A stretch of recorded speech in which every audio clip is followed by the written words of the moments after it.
Hi ನಮಸ್ಕಾರ friends, welcome to our channel.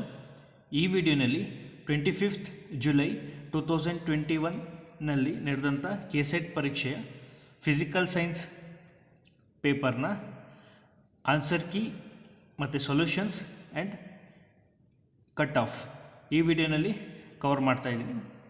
ಮೊದಲನೇದಾಗಿ ಈಗ overall level analysis of the paper, ಅಂದರೆ ಈ ವರ್ಷ ಬಂದಂಥ ಫಿಸಿಕಲ್ ಸೈನ್ಸ್ ಪೇಪರು ಹೇಗಿತ್ತು ಅಂತ ಅನಾಲಿಸಿಸ್ ಮಾಡೋದಾದರೆ, ಮೊದಲಿಗೆ compared to previous years question papers, irregularity in the expected and important concepts. ಅಂದರೆ ಪ್ರಿವಿಯಸ್ ಇಯರ್ಸಿಗೆ ನಾವು ಕಂಪೇರ್ ಮಾಡಿದಾಗ ಕೆಲವೊಂದು ಇಂಪಾರ್ಟೆಂಟ್ ಕಾನ್ಸೆಪ್ಟ್ಸ್ ಅಥವಾ ಎಕ್ಸ್ಪೆಕ್ಟೆಡ್ ಕಾನ್ಸೆಪ್ಟ್ಸ್ ಮೇಲೆ ನಾವು ಕ್ವಶನ್ಸ್ನ ಎಕ್ಸ್ಪೆಕ್ಟ್ ಮಾಡ್ತೀವಿ. ಆದರೆ ನಾವು ಪ್ರಿವಿಯಸ್ ಇಯರ್ಸ್ ಕಂಪೇರ್ ಮಾಡಿದಾಗ ನಾವು ಎಕ್ಸ್ಪೆಕ್ಟ್ ಮಾಡುವಂಥ ಅಥವಾ ಇಂಪಾರ್ಟೆಂಟ್ ಕಾನ್ಸೆಪ್ಟ್ಸ್ ಏನು ಎಕ್ಸ್ಪೆಕ್ಟ್ ಮಾಡ್ತೀವಿ ಆ ಕಾನ್ಸೆಪ್ಟ್ಸ್ ಮೇಲೆ ಜಾಸ್ತಿ ಕ್ವಶನ್ಸ್ ಬಂದಿರಲಿಲ್ಲ. ಅಂದರೆ irregularity in the expected and important concepts based on the previous years question paper analysis ಮಾಡಿದಾಗ. Next deep analysis in the concepts ಅಂತಂದರೆ, ಕೆಲವೊಂದು ಕ್ವಶನ್ಸು ಯಾವುದು ಕೂಡ ಈ ಕೆಸೆಟ್ ಲೆವೆಲಿಗೆ ಬಂದಾಗ ಕೆಲವು ಕ್ವಶನ್ಸ್ ಯಾವುದು ಕೂಡ ಡೈರೆಕ್ಟಾಗಿ ಕೊಟ್ಟಿಲ್ಲ. ಅಂದರೆ ನಿಮಗೆ ಕೆಲವೊಂದು ಕಾನ್ಸೆಪ್ಟ್ಸ್ ಗೊತ್ತಿದ್ದರೆ ಆ ಕಾನ್ಸೆಪ್ಟ್ಸ್ ಮೇಲೆ ಸ್ವಲ್ಪ ಹಿಂದೆ ಮುಂದೆನೂ ಕೂಡ ಐಡಿಯಾ ಇರಬೇಕು. ಹಾಗಾಗಿ ಆ ಕಾನ್ಸೆಪ್ಟ್ಸ್ ರಿಲೇಟೆಡಾಗಿ ಡೈರೆಕ್ಟ್ ಕ್ವಶನ್ಸ್ ಇಲ್ಲ, ಸ್ವಲ್ಪ ಡೀಪ್ ಅನಾಲಿಸಿಸ್. ಅಂದರೆ ಕೆಲವೊಂದು ನಿಮಗೆ ಬರೀ ಕಾನ್ಸೆಪ್ಟ್ಸ್ ಅರ್ಥ ಆಗಿರುತ್ತೆ. ಆದರೆ ಕೆಲವೊಂದು ಕ್ವಶನ್ಸಲ್ಲಿ ಯಾವ ರೀತಿ ಕೇಳಿದರೆ ಡೆಫಿನೇಷನ್ಸು ಒನ್ ವರ್ಡ್ ಆನ್ಸರ್ ಥರ ಕೇಳಿಲ್ಲ, ಅಥವಾ ಒಂದು ಸೆಂಟೆನ್ಸ್ ಆನ್ಸರ್ ಥರ ಕೇಳಿಲ್ಲ, ಅಥವಾ 2-3 ಮೀನಿಂಗ್ ಬರುವಂಥ ಅಥವಾ 2-3 ಡೆಫಿನೇಷನ್ಸ್ ಬರುವಂಥ ಒಂದು ಕಾನ್ಸೆಪ್ಟಿಗೆ ಆನ್ಸರ್ಸ್ ಆ ರೀತಿ ಕೇಳಿದ್ದಾರೆ. ಅಂದರೆ ಡೀಪ್ ಅನಾಲಿಸಿಸ್ ಅಂದರೆ ಒಂದು ಕಾನ್ಸೆಪ್ಟ್ ಗೊತ್ತಿದ್ದರೆ ಅದ್ರ ಒಳಗಡೆ ಹೋಗಿ ನೀವು ಸ್ವಲ್ಪ ಚೆನ್ನಾಗಿ ಅನಾಲಿಸಿಸ್ ಮಾಡಿ, ಆ ಕಾನ್ಸೆಪ್ಟ್ ಮೇಲೆ ನಿಮಗೆ ತುಂಬ ಚೆನ್ನಾಗಿ ಅರ್ಥ ಆಗಿದ್ದರೆ ಆ ರಿಲೇಟೆಡ್ ಯಾವ ರೀತಿ ಕ್ವಶನ್ಸ್ ಬೇಕಾದ್ರೂ ಸಾಲ್ವ್ ಮಾಡ್ಬೋದು. ಅಂದರೆ ಡೀಪ್ ಅನಾಲಿಸಿಸ್ ಕಾನ್ಸೆಪ್ಟ್ ಯಾವುದು ಕೂಡ ಮೇಲ್ಮೇಲೆ ಕೇಳಿಲ್ಲ, ಕೆಲವೊಂದು ಕ್ವಶನ್ಸ್ ಎಲ್ಲ ತುಂಬ ಡೀಪಾಗಿ ಕೇಳಿದ್ದಾರೆ. Next in the level of SET exam, this is difficult level paper. ಅಂತಂದರೆ ಈ ಕೆಸೆಟ್ ಲೆವೆಲಿಗೆ ಅಥವಾ state level exam, that is SET ಎಕ್ಸಾಮಿಗೆ ಕಂಪೇರ್ ಮಾಡಿದಾಗ ಈ paper that is the difficult paper. ಆಯಿತಾ. ಇನ್ನು ಟೈಮಿಗೆ ಬಂದರೆ ಇನ್ಸಫಿಷಿಯೆಂಟ್ ಟೈಮ್, ಅಂದರೆ ನಮಗೆ ಕೆಲವೊಂದು ಕ್ವಶನ್ಸ್ ಏನು ಪರ್ಟಿಕ್ಯುಲರ್ ಟೈಮ್ ಇರಬೇಕು ಕೆಲವು ಕ್ವಶನ್ಸ್ನ ಸಾಲ್ವ್ ಮಾಡೋಕ್ಕೆ, ಅಷ್ಟು ಟೈಮು ಇಲ್ಲಾಂದರೆ ಮೋರ್ ಟೈಮ್ ಟೇಕಿಂಗ್. ಅಂದರೆ ಕೆಲವು ಕ್ವಶನ್ಸಿಗೆಲ್ಲ ತುಂಬಾ ಟೈಮ್ ತೊಗೊಳುತ್ತೆ, ಅಥವಾ ಕೆಲವು ಕ್ವಶನ್ಸ್ನ ಅನಾಲಿಸಿಸ್ ಮಾಡೋದಾಗಲಿ ಸಾಲ್ವ್ ಮಾಡೋದಾಗಲಿ ತುಂಬಾ ಟೈಮ್ ತೊಗೊಳುತ್ತೆ. ಈಗ ನೆಕ್ಸ್ಟ್ ಓವರಾಲ್ ಅನಾಲಿಸಿಸ್ ಮಾಡೋದಾದರೆ ಲೆಸ್ ದೆನ್ 50% ಅಪ್ರೋಚ್. ಅಂತಂದರೆ ಆ ಕೊಟ್ಟಿರೋಂಥ ಟೈಮ್ ಆಗಿರ್ಬೋದು ಮತ್ತು ಕಾನ್ಸೆಪ್ಟ್ಸ್ ಮೇಲೆ ಲೆವೆಲ್ ಆಫ್ ಕ್ವಶನ್ಸ್ ಫ್ರೇಮ್ ಮಾಡಿರ್ಬೋದು, ಅದನ್ನೆಲ್ಲ ನೋಡಿದಾಗ ಏನಾಗುತ್ತೆ, ಓವರಾಲ್ ಲೆಸ್ ದೆನ್ 50% ಅಪ್ರೋಚ್ ಮಾಡ್ಬೋದು. ಅಂತಂದರೆ ಮ್ಯಾಕ್ಸಿಮಮ್ ಅಂದರೆ ಅರೌಂಡ್ ಲೆಸ್ ದೆನ್ 50% ನಾವು 50 ಕ್ವಶನ್ಸ್ನ ಅಟೆಂಡ್ ಮಾಡ್ಬೋದು ಈ ಫಿಸಿಕಲ್ ಸೈನ್ಸ್ ಪೇಪರ್ನಲ್ಲಿ. ಅಂದರೆ overall we can approach less than 50% for this question paper. ಈಗ ಬೇಸ್ಡ್ ಆನ್ ದಿ ಕಾನ್ಸೆಪ್ಟ್ಸ್, ಈಗ ನಾವು ನಮ್ಮ ಶಾರ್ಟ್ ಟರ್ಮ್ ಕೋರ್ಸ್ನಲ್ಲಿ ಏನು ಒನ್ ಮಂತ್ ಅಥವಾ 2 ಮಂತ್ಸ್ ಕೋರ್ಸ್ನಲ್ಲಿ ತುಂಬ ಇಂಪಾರ್ಟೆಂಟ್ ಆ್ಯಂಡ್ ಎಕ್ಸ್ಪೆಕ್ಟೆಡ್ ಕಾನ್ಸೆಪ್ಟ್ಸ್ನ ಕವರ್ ಮಾಡಿದ್ದೀವಿ. ಬೇಸ್ಡ್ ಆನ್ ದಟ್ ಕಾನ್ಸೆಪ್ಟ್ಸ್ ಏನೇನೆಲ್ಲ ಕ್ವಶನ್ಸ್ ಬಂದಿದೆ ಮತ್ತು ಆ ಕ್ವಶನ್ಸ್ದು solution based on the concepts which we have covered in our short term ಕೋರ್ಸ್ನಲ್ಲಿ. ಈಗ ಮೊದಲನೇ ಕ್ವಶನ್ ನೋಡಿದರೆ that is question number 3. This is the question. ಈ question is related in the video, ಅಥವಾ ಇದಕ್ಕೆ ಸಂಬಂಧಪಟ್ಟಂಗೆ PDF ಕೂಡ ಇದೆ. ಆ PDFನ ನೀವು ನೋಡಿದ್ರೆ ಯಾವ ವಿಡಿಯೋ ಅಂತಂದರೆ this is the singular points and complex integrals ವಿಡಿಯೋನಲ್ಲಿ ಈ ಒಂದು ಕ್ವಶನ್ಸ್ದು ಎಕ್ಸಾಂಪಲ್ ಪ್ರಾಬ್ಲಮ್ನ ಮಾಡಿಸಿದ್ದೀವಿ. ಈ ಎಕ್ಸಾಂಪಲ್ ಪ್ರಾಬ್ಲಮ್ ಈ ರೀತಿ ಇದೆ, ಇದಕ್ಕೆ ಆನ್ಸರು ಈ ರೀತಿ ಇದೆ. ಇಲ್ಲೇನಾಗಿದೆ, ಇಲ್ಲಿ ಕೇಳಿರೋಂಥ ಕ್ವಶನಲ್ಲಿ A ವ್ಯಾಲ್ಯೂ 1 ಆಗುತ್ತೆ, Q ವ್ಯಾಲ್ಯೂ A ಆಗುತ್ತೆ. ಹಾಗಾಗಿ ಇದನ್ನು ಸಬ್ಸ್ಟಿಟ್ಯೂಟ್ ಮಾಡಿದಾಗ ನಮಗೆ ಆನ್ಸರ್ ಏನು ಬರುತ್ತೆ, ಡಿ ಆಪ್ಷನ್ ಬರುತ್ತೆ. ಹಾಗಾಗಿ ಈ ವಿಡಿಯೋನಲ್ಲಿ ಈ ಒಂದು ಎಕ್ಸಾಂಪಲ್ ಪ್ರಾಬ್ಲಮ್ ಸಾಲ್ವ್ ಮಾಡಿದ್ದೀವಿ. ಹಾಗಾಗಿ for this question the answer is D option. Next 7th question. What is the probability of getting 3 8s and 2 tails when 5 fair coins are tossed together? In the video of statistical mechanics ವಿಡಿಯೋನಲ್ಲಿ ನಮಗೆ ಗೊತ್ತು, V know that the probability of getting the n number of outputs, total number of n tosses ಏನಾಗುತ್ತೆ, this is the formula. ಹಾಗಾಗಿ ಇಲ್ಲಿ favourable ಎಷ್ಟು P is equal to half, Q is equal to 1/2, N is equal to 5. ಅಲ್ಲಿ ಏನು ಕೇಳ್ತಿದ್ದಾರೆ 3 heads and 2 tails. And ಅಂತಂದರೆ multiplication into, ಹಾಗಾಗಿ 3 heads and 2 tailsಗೆ ಪ್ರಾಬಿಲಿಟಿ ಡಿಸ್ಟ್ರಿಬ್ಯೂಷನ್ ಫಾರ್ಮುಲಾ ಅಪ್ಲೈ ಮಾಡಿ ಸಿಂಪ್ಲಿಫೈ ಮಾಡಿದಾಗ ವಿಲ್ ಗೆಟ್ ಅರೌಂಡ್ 1/10. ಹಾಗಾಗಿ for this question the answer is A option. Next 9th question. ಇಲ್ಲಿ ಒಂದು let y is equal to 2 plus 4x, then integral from 0 to 2y dx evaluate using 2 segment trapezoidal rule is. ಹಾಗಾಗಿ ಈ numerical analysis ವಿಡಿಯೋದಲ್ಲಿ we know that for the trapezoidal rule, ಈ trapezoidal ರೂಲ್ಗೆ formula ಏನು, integral from a to b f of x dx h/2 ಈ ರೀತಿ ಬರುತ್ತೆ formula. ಇಲ್ಲಿ n ಇಸ್ ಈಕ್ವಲ್ ಟು ಏನು ವ್ಯಾಲ್ಯೂ ಐತೆ, n ಅಂತಂದರೆ ದಿ ನಂಬರ್ ಆಫ್ ಸೆಗ್ಮೆಂಟ್ಸ್. ಇಲ್ಲಿ ಸೆಗ್ಮೆಂಟ್ಸ್ ಎಷ್ಟಿದೆ 2 ಇರೋದ್ರಿಂದ n ವ್ಯಾಲ್ಯೂ 2. ಹಾಗಾಗಿ ಇನಿಷಿಯಲ್ ಎಲ್ಲಿಂದ ಇಲ್ಲಿ ತನಕ a is equal to from 0 to b is equal to 2. ಹಾಗಾಗಿ if you calculate for h value ಏನು ಬರುತ್ತೆ 1. ಹಾಗೆ ಈ ಫಂಕ್ಷನ್ನ ಯೂಸ್ ಮಾಡಿಕೊಂಡು y0 to y2 y1 ವ್ಯಾಲ್ಯೂಸ್ನ ಕ್ಯಾಲ್ಕುಲೇಟ್ ಮಾಡಿದಾಗ ವಿಲ್ ಗೆಟ್ ದೀಸ್ ವ್ಯಾಲ್ಯೂಸ್. ಇದೆಲ್ಲದನ್ನೂ ಇಲ್ಲಿ ಸಬ್ಸ್ಟಿಟ್ಯೂಟ್ ಮಾಡಿದಾಗ ಇಲ್ಲಿ y0 ಪ್ಲಸ್ yn ಅಂದರೆ y0 plus nth term is 2. ಹಾಗಾಗಿ y2 ಪ್ಲಸ್ 2 ಇಂಟು n-1 ಅಂತಂದರೆ 2 - 1 ಈಸ್ y1. ಹಂಗೆ ಅಪ್ ಟು y1ವರೆಗೂ ತೊಗೋಬೇಕು. ಇಲ್ಲಿ y0 plus y2 plus 2 into y1. ಹಾಗಾಗಿ ಇದನ್ನೆಲ್ಲ ಈ ವ್ಯಾಲ್ಯೂಸ್ನೆಲ್ಲ ಸಬ್ಸ್ಟಿಟ್ಯೂಟ್ ಮಾಡಿದಾಗ will get the answer as 16. ಹಾಗಾಗಿ for this question the answer is D option. Next 10th question. ಇದು ಕೂಡ ನ್ಯೂಮರಿಕಲ್ ಅನಾಲಿಸಿಸ್ ವಿಡಿಯೋನಲ್ಲಿ we know that from the Newton Raphson rule xn plus 1 ಅಥವಾ xi plus 1 is equal to xi minus F of xi divide by F dash of xi. Function ಏನು ಕೊಟ್ಟಿದ್ದಾರೆ, F of xn is equal to cos xn minus 2xn. ಅಂದರೆ F dash of xn ಏನಾಗುತ್ತೆ minus sin xn minus 2xn. ಹಾಗೆ ಇಲ್ಲಿ I ಅಂತ ಫಾರ್ಮದಲ್ಲಿ ನಾವು ಕೊಟ್ಟಿದ್ದೀವಿ, ಆದರೆ ಇಲ್ಲಿ ಎನ್ ಅಂತ ತೊಗೊಂಡಿದ್ದೀವಿ ಅಷ್ಟೇ ಜನರಲ್ ಫಾರ್ಮ್. ಹಾಗಾಗಿ xn minus F of X ಮತ್ತು ಎಫ್ ಡ್ಯಾಶ್ ಆಫ್ ಎಕ್ಸ್ನ ಸಬ್ಸ್ಟಿಟ್ಯೂಟ್ ಮಾಡಿ ಎಲ್ ಸಿ ಎಮ್ ತಗೊಂಡು ಸಿಂಪ್ಲಿಫೈ ಮಾಡಿದ್ರೆ will get the answer as C option for this question. Next 14th question. The Lagrangian of a simple pendulum is Lagrangian ಕೊಟ್ಟಿದ್ದಾರೆ. ಅವ್ರೇನು ಕೇಳ್ತಿದ್ದಾರೆ Poisson bracket of theta comma theta dot. ಇದು ಕೂಡ ಯಾವ ವಿಡಿಯೋನಲ್ಲಿದೆ, this is the from the video of Poisson bracket. ಈ Poisson ಬ್ರ್ಯಾಕೆಟ್ನಲ್ಲಿ ಇದನ್ನು solve ಮಾಡಿದ್ದೀವಿ. ಆಗ ಮತ್ತು ಇದೇನಾಗಿದೆ ಈ ಕ್ವಶನು KSET 2015 ಕ್ವಶನ್ನು ಸಾಲ್ವ್ ಇದು, ಅಂದರೆ ಇದು repeated question of the KSET 2015 question. ಹಾಗಾಗಿ for this question the answer is A option. Next 19th question. 19th ಕ್ವಶನ್ನಲ್ಲಿ ಅವರೊಂದು ಪೊಟೆನ್ಷಿಯಲ್ ಕೊಟ್ಟಿದ್ದಾರೆ, V of X is equal to V0 cos hyperbolic x/a. ಅವ್ರೇನು ಕೇಳ್ತಿದ್ದಾರೆ, they are asking the time period of small oscillations of a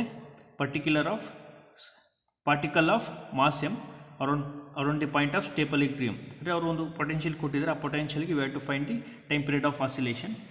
ಈಗ ನಾವು from the video of small oscillations we know that the frequency of oscillation omega is equal to under root of 1/m into do square V by do X square. ಅವರು potential ಏನು ಕೊಟ್ಟಿದ್ದಾರೆ, V of X is equal to V0 cos hyperbolic x/a. First order partial derivative with respect to X ಏನಾಗುತ್ತೆ ಈ ರೀತಿ ಬರುತ್ತೆ. ಇದನ್ನು equal to 0 ಮಾಡಿದಾಗ ನಾವು ಸೈನ್ ಥೀಟಾನ approximately we can take as theta for small value of theta. ಹಾಗಾಗಿ ಏನಾಗುತ್ತೆ X value from this will get as a square by V0. Second order derivative with respect to X V0 by a square, ಅಲ್ಲಿ omega ಏನಾಗುತ್ತೆ √1/1/V0/a². ಹಾಗಾಗಿ time period ಏನಾಗುತ್ತೆ 2π√m0 a square by V0.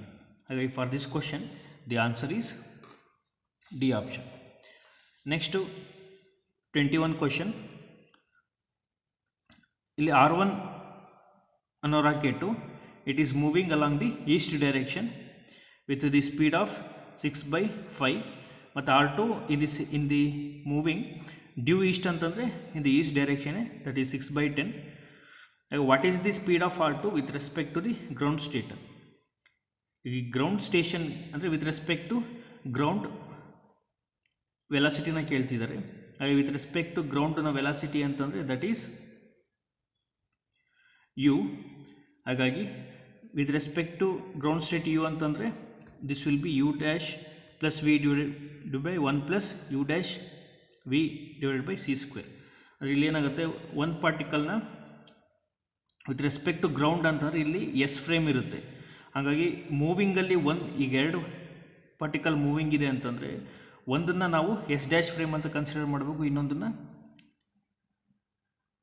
V have to consider ಒಂದನ್ನು S dash frame, another one is the particle. ಹಾಗಾಗಿ ಇದು particle ಆಗುತ್ತೆ, ಇದು S dash frame ಅಲ್ಲ. This will be the particle moving in the S dash frame. ಹಾಗಾಗಿ ಇದು particle moving in the velocity of U dash and the velocity of the this is not S, ಇದನ್ನು we can't consider this as S dash frame. ಇದನ್ನು S dash frame ಅಂತ consider ಮಾಡಿಕೊಂಡ್ರೆ ಇದು particle velocity with respect to this frame ಅಂತ consider ಮಾಡಿದ್ರೆ, ಅಂದರೆ with respect ಇಲ್ಲಿ S frame ಇರುತ್ತೆ ವಿತ್ ರೆಸ್ಪೆಕ್ಟ್ ಟು ಗ್ರೌಂಡ್ ಸ್ಟೇಷನಲ್ಲಿ ಗ್ರೌಂಡ್ ಸ್ಟೇಷನ್ ಅಂದರೆ ಎಸ್ ಫ್ರೇಮ್. ಹಾಗೆ with respect to this frame ವೆಲಾಸಿಟಿನ ಫೈಂಡ್ ಔಟ್ ಮಾಡಬೇಕಂದ್ರೆ ದಟ್ ಈಸ್ ಯು ಅಂತಂದರೆ U dash plus V divide by 1 plus U dash V divide by C square. ಇದನ್ನೆಲ್ಲ simplify ಮಾಡಿದಾಗ will get U as 5/17c. ಹಾಗೆ for this question the answer is D option. Next question number 22. ಇಲ್ಲಿ canonical ಟ್ರಾನ್ಸ್ಫಾರ್ಮೇಷನಲ್ಲಿ capital Q function and capital P function ಕೊಟ್ಟಿದ್ದಾರೆ in terms of small P and small Q. ಇಲ್ಲಿ canonical transformation ವಿಡಿಯೋದಲ್ಲಿ we know that the determinant of, ಅಂದರೆ the canonical transformation this is the condition. Determinant of ಈ ರೀತಿ ಬರುತ್ತೆ, function and variables. ಈಗ functions Q and P ಈ ರೀತಿ ಕೊಟ್ಟಿದ್ದಾರೆ. Partially with respect to small variables Q and P differentiate ಮಾಡಿದಾಗ will get the determinant as 2 - 2a is equal to 1. ಈ ರೀತಿ ಸಿಂಪ್ಲಿಫೈ ಮಾಡಿದಾಗ ಎ ವ್ಯಾಲ್ಯೂ ಏನಾಗುತ್ತೆ of the are asking the A value. ಹಾಗಾಗಿ for this question the answer is C option. Next 25th question. The electrostatic is characterised by the equation curl 0, ಅಂದರೆ ಈ electric field curl 0 this implies. ಹಾಗಾಗಿ ಈ Maxwell's equations ವಿಡಿಯೋದಲ್ಲಿ we know that any field curl 0 ಬಂತು ಅಂತಂದರೆ those field are conservative fields. ಹಾಗಾಗಿ ಇಲ್ಲಿ electric field curl 0 ಅಂತ ಹೇಳ್ತಾರೆ. This implies the electric field is a conservative force field. ಹಾಗಾಗಿ for this question the answer is B option. Next 26th question. ಇದು from the video of electromagnetic theory we know that, ಈಗ spherical ಶೆಲ್ಲಿಗೆ ನಮಗೇನು ಗೊತ್ತು, potential inside potential ಏನು K Q. ಇಲ್ಲಿ charge ಏನಿದೆ positive charge ಅಂದರೆ plus q divide by radius ಏನು ಆರ್ ಅಂತ ಕನ್ಸಿಡರ್ ಮಾಡಿದ್ರೆ this is the inside the spherical ಶೆಲ್ದು ಪೊಟೆನ್ಷಿಯಲ್. ಎಲೆಕ್ಟ್ರಿಕ್ ಫೀಲ್ಡ್ ಏನು ಬರುತ್ತೆ ಇನ್ಸೈಡ್ 0. ಹಾಗಾಗಿ ಅವ್ರು ಏನು ಕೇಳ್ತಿದ್ದಾರೆ, ಎಲೆಕ್ಟ್ರೋಸ್ಟ್ಯಾಟಿಕ್ ಪೊಟೆನ್ಷಿಯಲ್. ಹಾಗೆ ಎಲೆಕ್ಟ್ರೋಸ್ಟ್ಯಾಟಿಕ್ ಪೊಟೆನ್ಷಿಯಲ್ ಏನಾಗುತ್ತೆ varies inversely with the radius of this shell, ಅಂದರೆ potential is inversely proportional to the radius of the shell. ಹಾಗಾಗಿ for this question the answer is B option. Next 27th question. ಇದು electric and magnetic field ವಿಡಿಯೋದಲ್ಲಿ we know that a current carrying wire I will form a magnetic field B around this wire. ಏನೈತೆ magnetic field ಯಾವ ರೀತಿ ಇರುತ್ತೆ direction along this ಅಂತಂದರೆ ಈ ಡೈರೆಕ್ಷನಲ್ಲಿ current ಇದ್ದರೆ ಇದ್ರದ್ದು ಕರ್ಲ್. ಹಾಗಾಗಿ ಕರ್ಲ್ ಏನಾಗುತ್ತೆ ವಿಲ್ ಬಿ ಮ್ಯಾಗ್ನೆಟಿಕ್ ಫೀಲ್ಡ್ ಈ ರೀತಿ. ಅದೇ ರೀತಿ ಸೇಮ್ ಈ ಒಂದು ವೈರಿಗೆ ಕನ್ಸಿಡರ್ ಮಾಡಿದಾಗ ಏನಾಗುತ್ತೆ ಕರ್ಲು ಈ ರೀತಿ ಬರುತ್ತೆ. ಈ ರೀತಿ ಕರ್ಲ್ ಬಂದಾಗ ಮ್ಯಾಗ್ನೆಟಿಕ್ ಫೀಲ್ಡ್ ಏನಾಗುತ್ತೆ ಇಲ್ಲೆಲ್ಲ ಇದ್ರ ಮೇಲ್ಗಡೆ ಎಲ್ಲ B will be out of the paper, ಅಂದರೆ ಇಲ್ಲೆಲ್ಲ magnetic field will be into the paper. ಹಾಗಾಗಿ ಇಲ್ಲೇನು ಸೇಮ್ ಡೈರೆಕ್ಷನ್ ಇರುತ್ತೋ ಇಲ್ಲೂ ಕೂಡ ಈಗ ಬರೀ ಮ್ಯಾಗ್ನೆಟಿಕ್ ಫೀಲ್ಡ್ನ ಕನ್ಸಿಡರ್ ಮಾಡಿದ್ರೆ ಈ ವೈರಿಗೆ ಜನ್ರೇಟ್ ಮಾಡಿರೋಂಥ ಈಗ ಈ ವೈರಿಗೆ ಡೈರೆಕ್ಷನ್ನ ಕೊಡೋದ್ರೆ ಕರೆಂಟ್ ಡೈರೆಕ್ಷನ್ ಏನಾಗುತ್ತೆ ಇದಕ್ಕೂ ಕೂಡ same P will be out year, ಇಲ್ಲಿ ಔಟ್ ಇರುತ್ತೆ ಇಲ್ಲಿ ಇರುತ್ತೆ. ಕರೆಂಟ್ ಡೈರೆಕ್ಷನ್ ಏನು ಬರುತ್ತೆ ಈ ರೀತಿ ಬರುತ್ತೆ. ಹಾಗಾಗಿ ಈ ಲೂಪಲ್ಲಿ ಏನಾಗುತ್ತೆ the current direction will be in the anticlockwise direction. ಹಾಗಾಗಿ for this question the answer is D option, a current flowing in the anticlockwise sense is set up. Next 33 question. Here from the video of Maxwell's equations, we know that k vector cross e vector is equal to omega b bar. ಈಗ ನಾವು ಆಪ್ಷನ್ಸ್ನ verify ಮಾಡಿದಾಗ ಈ C ಆಪ್ಷನ್ನ consider ಮಾಡಿದ್ರೆ ಏನಾಗುತ್ತೆ, ಇಲ್ಲಿ propagation vector k ವೆಕ್ಟರ್ದು ಏನಾಗುತ್ತೆ direction in the x cap. ಏನು ಗೊತ್ತು, ಈ ಫಾರ್ಮುಲಾನ ವೆರಿಫೈ ಮಾಡೋದಾದರೆ ಏನು ಬರಬೇಕು, ಎಕ್ಸ್ ಕ್ಯಾಪ್ ಅಂದರೆ ಕೆ ಕ್ಯಾಪ್ದು ಡೈರೆಕ್ಷನು ಕೆ ವೆಕ್ಟರ್ದು, ಎಲೆಕ್ಟ್ರಿಕ್ ಫೀಲ್ಡ್ ವೆಕ್ಟರ್ ಡೈರೆಕ್ಷನ್ ಏನಿದೆ ವೈ ಕ್ಯಾಪ್ ಇದೆ. ಹಾಗಾಗಿ x cap cross y cap ಏನು ಬರಬೇಕು, ಮ್ಯಾಗ್ನೆಟಿಕ್ ಫೀಲ್ಡ್ ಡೈರೆಕ್ಷನ್ ಬರಬೇಕು. ಹಾಗೆ ಮ್ಯಾಗ್ನೆಟಿಕ್ ಫೀಲ್ಡ್ ಡೈರೆಕ್ಷನ್ ಏನು ಬರುತ್ತೆ, ಝೆಡ್ ಕ್ಯಾಪ್. ಹಾಗಾಗಿ ಈ ಒಂದು ಫಾರ್ಮುಲಾ ಯೂಸ್ ಮಾಡಿಕೊಂಡು ಜಸ್ಟ್ ಡೈರೆಕ್ಷನ್ನ ವೆರಿಫೈ ಮಾಡಿದ್ರೆ ಸಿ ಆಪ್ಷನ್ನು ಕರೆಕ್ಟಾಗಿ ಬರುತ್ತೆ. ಹಾಗಾಗಿ for this question the answer is C option. Next 36th question. ಅವರೊಂದು ಲೀನಿಯರ್ ಕಾಂಬಿನೇಷನ್ ಆಫ್ ಸ್ಟೇಟ್ಸ್ ಕೊಟ್ಟಿದ್ದಾರೆ ಮತ್ತು ಆಪರೇಟರ್ ಏನು ಕೊಟ್ಟಿದ್ದಾರೆ, operator is the B operator, something B operator, ಏನೋ ಒಂದು ಆಪರೇಟರ್ ಅದನ್ನು ಬಿ ಅಂತ ಕರೆದಿದ್ದಾರೆ. ಇಲ್ಲೊಂದು combination of wave functions phi N ಅಂತ ಕೊಟ್ಟಿದ್ದಾರೆ. ಈ ಒಂದು ಆಪರೇಟರ್ ಈ ಒಂದು ವೇವ್ ಫಂಕ್ಷನ್ ಮೇಲೆ ಅಪ್ಲೈ ಮಾಡಿದ್ರೆ ಏನು ಕೊಡುತ್ತದೆ, ವೈಗನ್ ವ್ಯಾಲ್ಯೂಸ್ ಅಥವಾ ಎಕ್ಸ್ಪೆಕ್ಟೇಷನ್ ವ್ಯಾಲ್ಯೂಸ್ ಏನು 3n² - 1. ಹಾಗಾಗಿ from the video of identical particles ನಮಗೇನು ಗೊತ್ತು, for a linear combination for the expectation value of operator ಅಥವಾ expectation value of energy summation over n lambda n p n ಏನಾಗುತ್ತೆ, some operator operates on wave function, it will give some eigen value and the remains the wave function. ಹಾಗಾಗಿ ಇಲ್ಲಿ ಏನು ಕೊಟ್ಟಿದ್ದಾರೆ, n value 1 2 3. ಹಾಗಾಗಿ for the values of n is equal to 1 2 3, lambda values ಏನು ಬರುತ್ತೆ according to this eigenvalue, lambda ಏನಿದೆ ಇಲ್ಲಿ this lambda is equal to 3n² - 1.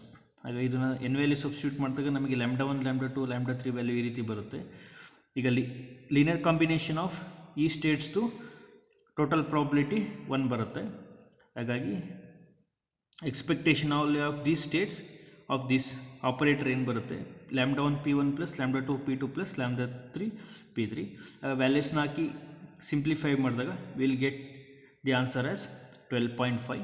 ಹಾಗಾಗಿ for this question the answer is D option.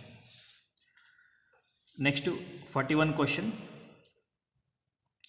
ಅವರೊಂದು wave function ಕೊಟ್ಟಿದ್ದಾರೆ, linear combination of wave function at A time t is equal to 0. ಅವರೇನು ಕೇಳ್ತಿದ್ದಾರೆ, the time t at which the state becomes orthogonal to the non dependent time wave function and the dependent time wave function. ಇದು ಕೂಡ in the video of time dependent of wave function we know that from the example ಪ್ರಾಬ್ಲಮ್ಲಿ ಇದೇ ಥರದೊಂದು example ಪ್ರಾಬ್ಲಮ್ನ solve ಮಾಡಿದ್ವಿ. ಹಾಗಾಗಿ for this question the answer is B option, that is pi h cross e2 minus e1. Next to 42th question number 42. ಇದು ಕೂಡ in the video of one dimensional box ಅವ್ರು ಏನು ಕೇಳ್ತಿದ್ದಾರೆ, 5 electrons ಕೊಟ್ಟಿದ್ದಾರೆ. ಅವ್ರು ಏನು ಕೇಳ್ತಿದ್ದಾರೆ, the ground state energy of the system taking into account the spin of the electrons. ಈಗ from video of one dimensional box ನಮಗೇನು ಗೊತ್ತು, ಎನರ್ಜಿ ಲೆವೆಲ್ಸ್ ಏನು ಬರುತ್ತೆ ಈ ರೀತಿ, n is equal to 1 will be the ground state, first excited state, second state, ಇದರದ್ದು ಈ ರೀತಿ ಎನರ್ಜೀಸ್ ಬರುತ್ತೆ. ಅವರು ಪರ್ಟಿಕ್ಯುಲರಾಗಿ 5 ಎಲೆಕ್ಟ್ರಾನ್ಸ್ ಕೊಟ್ಟಿದ್ದಾರೆ. ಏನು ಹೇಳ್ತಿದ್ದಾರೆ, ಸ್ಪಿನ್ನನ್ನು ಕನ್ಸಿಡರ್ ಮಾಡಿ ಅಂತ ಹೇಳಿದ್ದಾರೆ. ಈ ಎಲೆಕ್ಟ್ರಾನ್ದು ಸ್ಪಿನ್ನನ್ನು ಕನ್ಸಿಡರ್ ಮಾಡಿದ್ರೆ ಒಂದು ಸ್ಟೇಟಿಗೆ ಎಷ್ಟು ಎಲೆಕ್ಟ್ರಾನ್ಸ್ ಕೂರಿಸ್ಬೋದು, ನಾವು 2 ಎಲೆಕ್ಟ್ರಾನ್ನ ಕೂರಿಸ್ಬೋದು.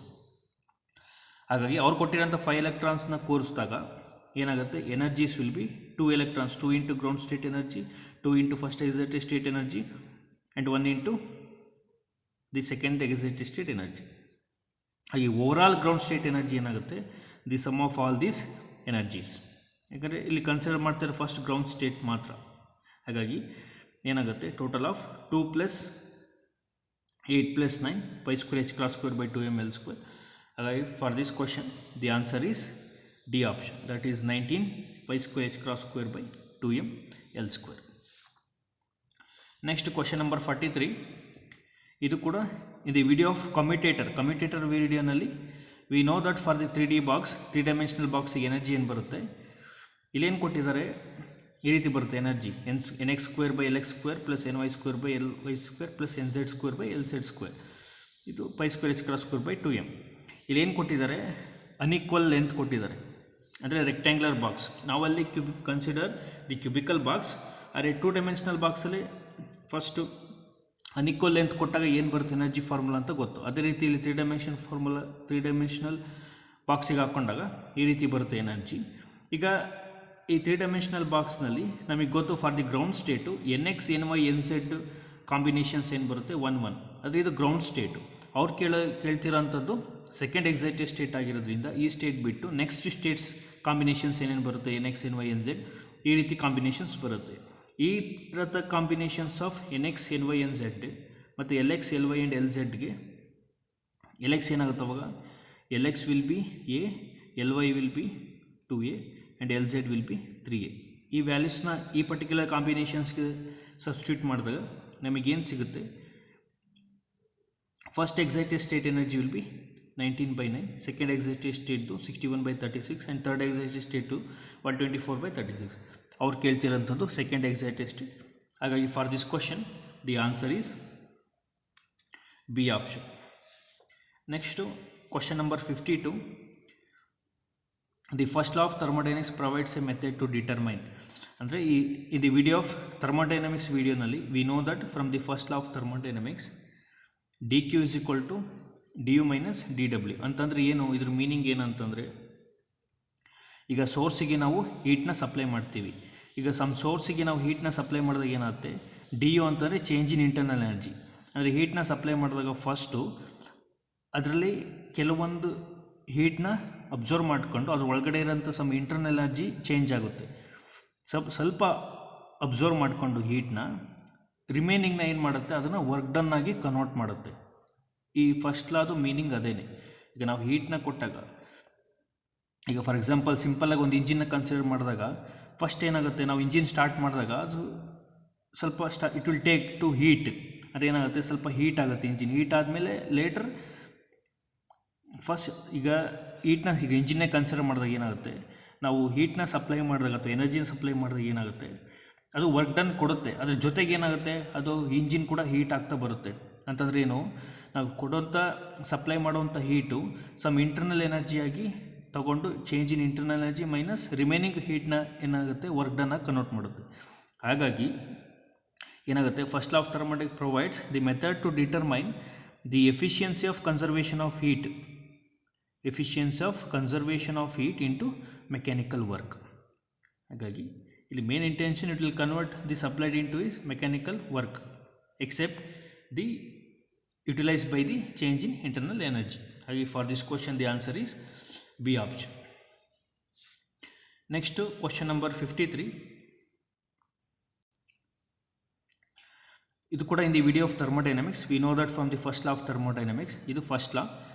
ಇಲ್ಲಿ ಏನು ಹೇಳ್ತಿದ್ದಾರೆ, cyclic thermal process. For cyclic process ನಮಗೇನು ಗೊತ್ತು, ಸೈಕ್ಲಿಕ್ ಪ್ರೋಸೆಸ್ಗೆ ಇಂಟರ್ನಲ್ ಎನರ್ಜಿ 0 ಬರುತ್ತೆ. ಇದು 0 ಬಂದರೆ dq is equal to minus dw. ಅಲ್ಲಿಗೇನಾಯಿತು, this is equal to heat supplied will be equal to the total work done. ಇಲ್ಲಿ ನೆಗೆಟಿವ್ ಏನು ಇಂಡಿಕೇಟ್ ಮಾಡುತ್ತೆ ಅಂತಂದರೆ we are supplying the heat, it is decreasing.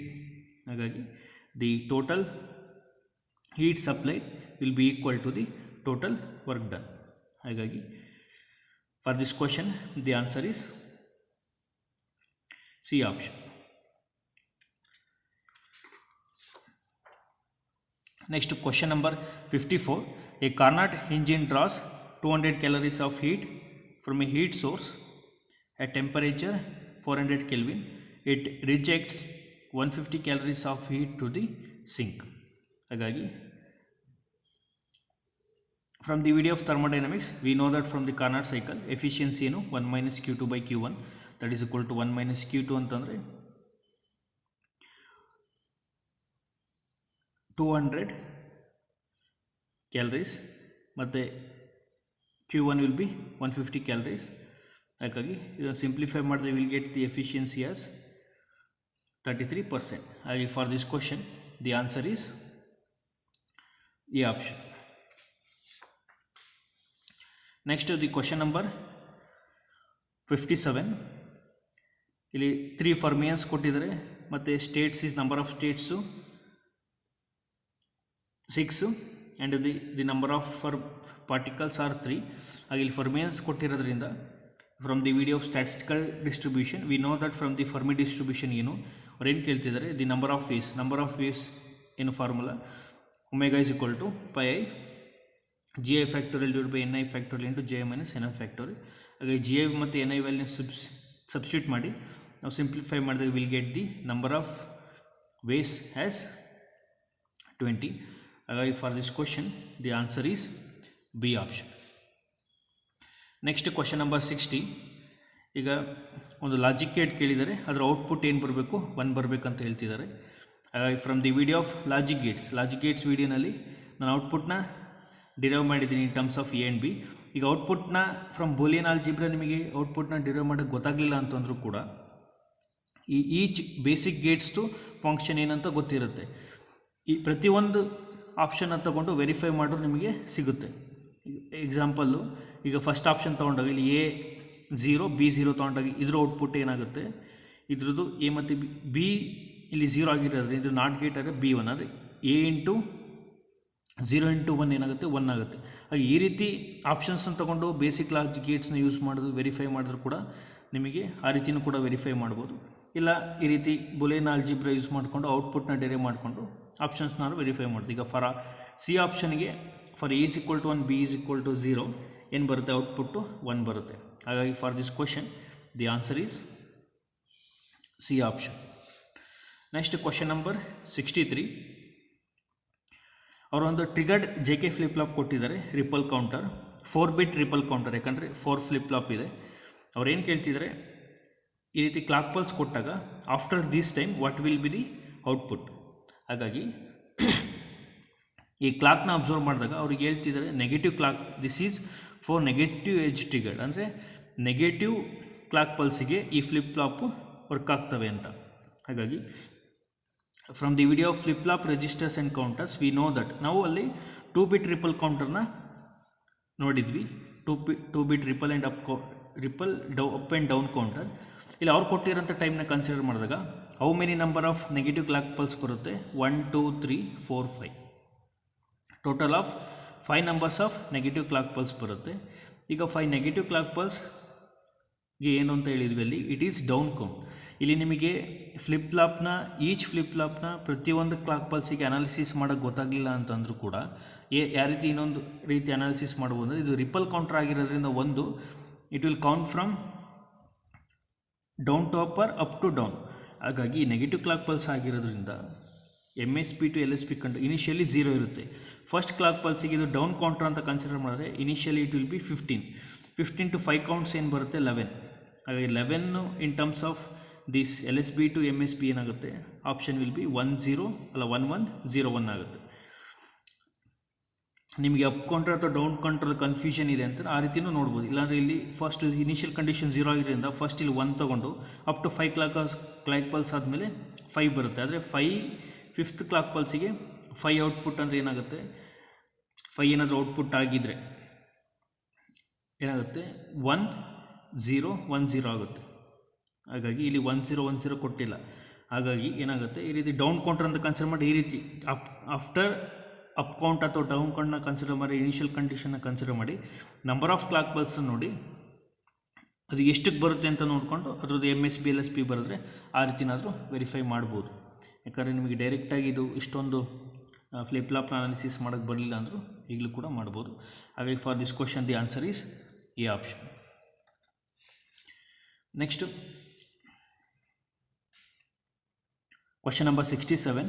In the video of flip-flop registers and counters, we know that the 2n-1 number of comparators for the flash type ADC. ಇದು KSET 2014 ಕೂಡ ಈ question ಕೇಳಿದ್ದಾರೆ, which is solved. ಹಾಗಾಗಿ for this question the answer is D option. Next question number 70. ಇದು question ನೋಡಿದ್ರೆ 2 electrons separated by distance or potential, just potential ಕೇಳ್ತಿದ್ದಾರೆ. ಹಾಗಾಗಿ from the video of electric and magnetic field V know that the potential between the 2 charges Q1 and Q2 is KQ1 Q2 by R. ಅದೇ ರೀತಿ ಎಲೆಕ್ಟ್ರಾನ್ನ consider ಮಾಡಿದ್ರೆ ಇವೆರಡು same charge ಆಗಿರೋದ್ರಿಂದ repulsive ಅಥವಾ positive. ಹಾಗೆ ಚಾರ್ಜ್ ಏನಾಗುತ್ತೆ E ಇಂಟು E ಸ್ಕ್ವೇರ್ ಆಗುತ್ತೆ. ಕೆ ಅಂತಂದರೆ 4πε0, ಡಿಸ್ಟೆನ್ಸ್ ಏನು r of 1 2. ಹಾಗಾಗಿ for this question the answer is C option. Next question number 82.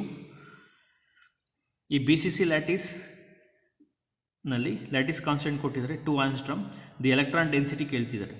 ಹಾಗಾಗಿ we know that from the crystal structure ವಿಡಿಯೋನಲ್ಲಿ the density for the with respect to the number of lattice points per unit cell ಏನಾಗುತ್ತೆ, ρn = n/v. For BCC crystal ಸ್ಟ್ರಕ್ಚರ್ಗೆ n = 2, v = a³ ಬರುತ್ತೆ. ಏನು ಕೊಟ್ಟಿದ್ದಾರೆ 2 angstrom, ಹಾಗಾಗಿ a³ in terms of metre cube ಇದೆ. ಅಲ್ಲಿ ಆಪ್ಷನ್ಸಲ್ಲಿ ಇನ್ ಟರ್ಮ್ಸ್ ಆಫ್ ಸೆಂಟಿಮೀಟರ್ ಆಗಿರೋದ್ರಿಂದ ಏನಾಗುತ್ತೆ, ಸೆಂಟಿಮೀಟರಿಗೆ ಕನ್ವರ್ಟ್ ಮಾಡಿದಾಗ metre to centimetre you have to multiply with 100. ಹಾಗೆ 100³ ಇಂಟು ಸೆಂಟಿಮೀಟರ್ ಕ್ಯೂಬ್. ಇದನ್ನು ಸಿಂಪ್ಲಿಫೈ ಮಾಡಿದಾಗ will get the answer as A option, that is 1/4 into 10^24 centimetre inverse.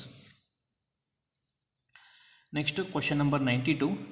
The quark contents of proton the delta plus plus and K plus are respectively. ಇದು ಕ್ವಾರ್ಕ್ನ content ಕೇಳ್ತಿದ್ದಾರೆ.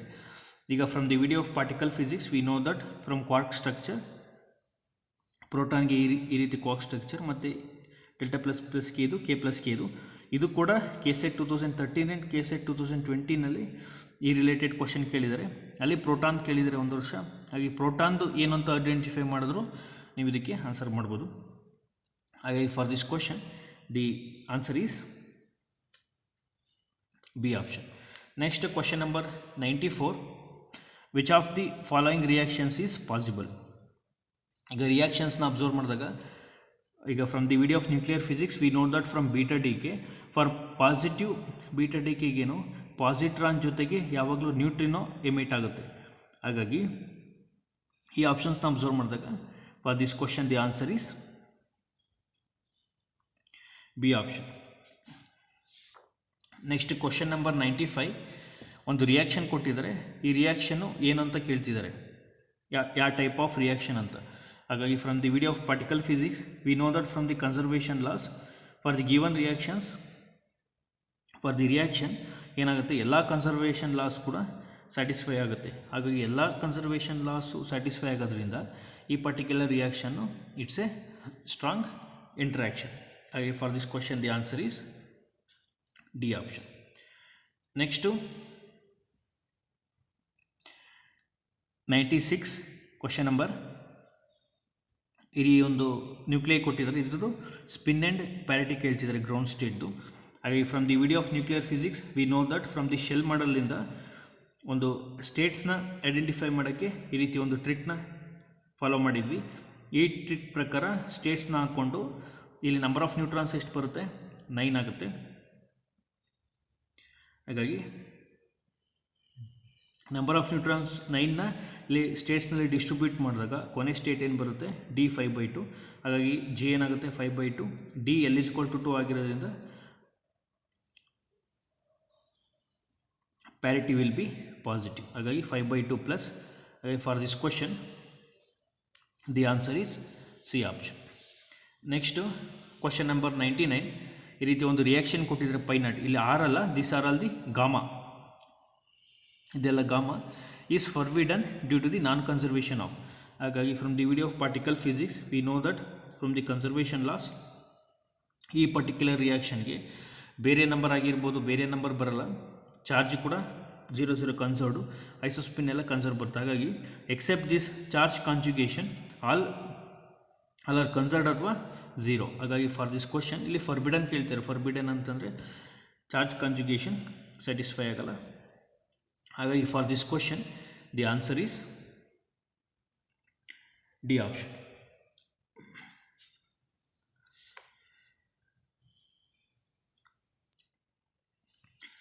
ಇದಿಷ್ಟು questions ನಾವೇನು ಈ 2 months short term ಕೋರ್ಸ್ನಲ್ಲಿ ಯಾವುದೆಲ್ಲ ಕಾನ್ಸೆಪ್ಟ್ಸ್ನ cover ಮಾಡಿದ್ವಿ ಆ ಕಾನ್ಸೆಪ್ಟ್ಸಲ್ಲಿ ಬಂದಿರೋಂಥ ಕ್ವಶನ್ಸು, ಆ ಕಾನ್ಸೆಪ್ಟ್ ಮೇಲೆ ಸಾಲ್ವ್ ಮಾಡೋಂಥ ಕ್ವಶನ್ಸ್ ಇದಿಷ್ಟು. ಈಗ ಕಟ್ ಆಫ್ನ ಅನಾಲಿಸಿಸ್ ಮಾಡೋದಾದರೆ ಈಗ ಪೇಪರ್ ಲೆವೆಲ್ ಹೇಗೆ ಅಂತ ನೋಡಿದ್ವಿ. ಹಾಗಾಗಿ ಕಟ್ ಆಫ್ ಏನಾಗುತ್ತೆ, ಫಾರ್ ಜನರಲ್ ಮೆರಿಟಿಗೆ 46 to 50%, OBCಗೆ 42 to 46% ವೇರಿಯೇಷನ್ ಆಗುತ್ತೆ. ಈಗ ನಾವು ಕವರ್ ಮಾಡಿರೋಂಥ ಕಾನ್ಸೆಪ್ಟ್ಸಲ್ಲಿ ನಮ್ಮ ಒಂದು ಎಕ್ಸ್ಪೆಕ್ಟೇಷನ್ಸ್ ಏನಿತ್ತು compared to previous years question ಪೇಪರ್ನ, ಈಗ ನಾವು ಮಾಡಿರೋಂಥ ಕಾನ್ಸೆಪ್ಟ್ಸಲ್ಲಿ ವಿ ಹ್ಯಾವ್ ಕವರ್ಡ್, ಈಗ ಪ್ರೀವಿಯಸ್ ಇಯರ್ಸ್ ಕ್ವಶನ್ಸ್ ಪೇಪರ್ಸ್ನಲ್ಲಿ we have covered more than 60 ಕ್ವಶನ್ಸ್ನ ಸಾಲ್ವ್ ಮಾಡಿದ್ದೀವಿ. ಏನು ಕಾನ್ಸೆಪ್ಟ್ಸ್ನ ಕವರ್ ಮಾಡಿದ್ವಿ ಅದ್ರ ಮೇಲೆ. ಈಗ ನಾವು ಬೇಸ್ಡ್ ಆನ್ ದಿ ಕಾನ್ಸೆಪ್ಟ್ಸ್ ಈ ಪರ್ಟಿಕ್ಯುಲರ್ ಪೇಪರ್ಗೆ ಎಷ್ಟು ಕ್ವಶನ್ಸ್ನ ನಾವು ಸಾಲ್ವ್ ಮಾಡಿದ್ವಿ? We have solve for 30 questions, ಅಂದರೆ 50%. ಹಾಗಾಗಿ ಈ 30 ಕ್ವಶನ್ಸು ಬೇಡ, ಯಾಕಂದರೆ ಕೆಲವು ಕಾನ್ಸೆಪ್ಟ್ಸು ನಿಮಗೆ ಎಕ್ಸಾಮಲ್ಲಿ ಮಿಸ್ಟೇಕ್ ಆಗುತ್ತೆ, ಅಥವಾ ಕೆಲವೊಂದು ಗೊತ್ತಿರೋದನ್ನ ತಪ್ಪು ಮಾಡ್ತೀರಾ, ಅಥವಾ ಎಲ್ಲದೂ ಕೂಡ ಅಷ್ಟೊಂದು ನೆನಪಿಗೆ ಬರೆದಿದ್ರು ಕೂಡ ಕೆಲವೊಂದು ಆ ರೀತಿ ಮಿಸ್ಟೇಕ್ಸ್ಗಳಾಗ್ತವೆ. ಈಗ 30 ಕ್ವಶನ್ಸ್ ಕನ್ಸಿಡರ್ ಮಾಡಿದ್ರು ಕೂಡ ಲೆಸ್ ದೆನ್ 50% ಕನ್ಸಿಡರ್ ಮಾಡಿದ್ರು ಅರೌಂಡ್ 25 ಕ್ವಶನ್ಸ್ ಅಂತೂ ಆನ್ಸರ್ ಮಾಡ್ಬೋದು. ಈಗ 25 ಕ್ವಶನ್ಸ್ನ ಆನ್ಸರ್ ಮಾಡಿದ್ರೆ ಈಗ ನೋ ನೆಗೆಟಿವ್ ಟ್ರಿಕ್ ಅನಾಲಿಸಿಸ್ ಪ್ರಕಾರ ಮಿನಿಮಮ್ ಪ್ರಾಬಿಲಿಟಿ ಎಷ್ಟು ತೊಗೋಬೋದು? ಇದಕ್ಕೆ ಒಂದು +1 20 ಕ್ವಶನ್ಸ್ನ minimum probability will take is 20 questions. ಹಾಗಾಗಿ ಈ ನೋ ಟ್ರಿಕ್ ಅನಾಲಿಸಿಸ್ ಮಾಡಿದಾಗ ಮಿನಿಮಮ್ ಪ್ರಾಬಿಲಿಟಿ ಎಷ್ಟು ತೊಗೋಬೋದು? ಈ 25 ಕ್ವಶನ್ಸ್ ಸಾಲ್ವ್ ಮಾಡ್ಬೋದು based on the concepts which we have covered. ಜೊತೆಗೆ +1 ಇನ್ನು ಮಿನಿಮಮ್ ಪ್ರಾಬಿಲಿಟಿ ತೊಗೊಂಡ್ರೂ ಕೂಡ ಒಂದು 15 ಕ್ವಶನ್ಸ್ ಆ್ಯಡ್ ಅಪ್ ಆಗುತ್ತೆ. ಇದ್ಯಾವುದರಿಂದ? ನೋ ನೆಗೆಟಿವ್ ಟ್ರಿಕ್ಕಿಂದ. ಹಾಗೆ ಮಿನಿಮಮ್ ಪ್ರಾಬಿಲಿಟಿ ತೊಗೊಂಡಿರು. ಹಂಗಾಗಿ ಅರೌಂಡ್ ಎಷ್ಟು ಕ್ವಶನ್ಸ್ನ ಅಟೆಂಡ್ ಮಾಡ್ಬೋದು? ಅರೌಂಡ್ 40 ಕ್ವಶನ್ಸ್ನ ಎಕ್ಸ್ಪೆಕ್ಟ್ ಇಟ್ಬೋದು. ಅಂದರೆ minimum probability, the very minimum we can expect 40 questions, ಅಂದರೆ 40 ಕ್ವಶನ್ಸ್ನ ಸಾಲ್ವ್ ಮಾಡ್ಬೋದು. ಆದರೆ ಈ ಜನರಲ್ ಪೇಪರ್ ಈಸಿ ಇತ್ತು. ಹಾಗಾಗಿ ಏನಾಗುತ್ತೆ ಇಲ್ಲಿ, ಇದು ಮಿನಿಮಮ್ ಪ್ರಾಬಿಲಿಟಿ, ಇಲ್ಲಿ 40 ಕ್ವಶನ್ಸ್ ಮಿನಿಮಮ್ ಪ್ರಾಬಿಲಿಟಿ ಆಗಿರೋದು. ಇದು ಮಿನಿಮಮ್ ಆಗಿರೋದು, ಇದ್ರ ಮೇಲೆ ಕ್ವಶನ್ಸ್ ಇನ್ಕ್ರೀಸ್ ಆಗುತ್ತೆ ಹೊರತು ಡಿಕ್ರೀಸ್ ಆಗಲ್ಲ. ಯಾಕಂದರೆ ಇಲ್ಲೆಲ್ಲ ನಾವು ಮಿನಿಮಮ್ ಪ್ರಾಬಿಲಿಟಿ ಕನ್ಸಿಡರ್ ಮಾಡಿದ್ದೀವಿ. ಈಗ ಡಿಪೆಂಡ್ಸ್ ಅದು, ಯಾಕಂದರೆ ಈ ನೋ ನೆಗೆಟಿವ್ ಟ್ರಿಕ್ಕಿಂದ ಅದು ಆ್ಯಡ್ ಆಗುತ್ತೆ ಹೊರತು ಕಡಿಮೆ ಅಂತೂ ಆಗಲ್ಲ, ಯಾಕಂದರೆ ಮಿನಿಮಮ್ ಪ್ರಾಬಿಲಿಟಿ ತೊಗೊಂಡಿದ್ದೀವಿ. ಹಾಗಾಗಿ ಅನ್ನೇನು ಆ್ಯಾವ್ರೇಜ್ ಇದ್ರಕ್ಕಿಂತ ಜಾಸ್ತಿನೇ ಆಗುತ್ತೆ.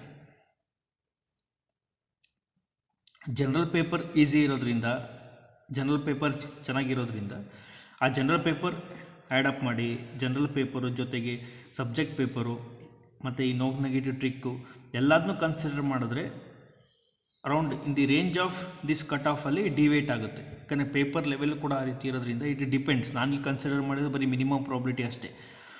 ಹಾಗಾಗಿ ಈ 2 ಪೇಪರ್ನ ಕನ್ಸಿಡರ್ ಮಾಡಿದಾಗ ಅಪ್ರಾಕ್ಸಿಮೇಟ್ಲಿ ವಿ ಕ್ಯಾನ್ ರೇಂಜಸ್ ಎಷ್ಟಾಗುತ್ತೆ cut off from 42 up to around 50%ವರೆಗೂ ವೇರಿಯೇಷನ್ಸ್ ಆಗುತ್ತೆ. ಇದು ಈಗಲೂ ಕೂಡ ಈ ಪೇಪರ್ ಲೆವೆಲ್ ನೋಡಿದಾಗ ಯಾರು ಕೂಡ ಈಗಲೇ ಜಡ್ಜ್ ಮಾಡೋಕ್ಕಲ್ಲ ಅಥವಾ ಸ್ಯಾಟಿಸ್ಫ್ಯಾಕ್ಷನ್ ಇರಲ್ಲ. ಯಾಕಂದರೆ ಕಟ್ ಆಫ್ಸು ತುಂಬ ವೇರಿಯೇಷನ್ಸ್ ಇರೋದ್ರಿಂದ ಪೇಪರ್ ಲೆವೆಲ್ ನೋಡಿದಾಗ ಯಾರು ಕೂಡ ಎಕ್ಸ್ಪೆಕ್ಟೇಷನ್ಸ್ ಇಟ್ಕೊಳ್ಳೋಕ್ಕಾಗಲ್ಲ.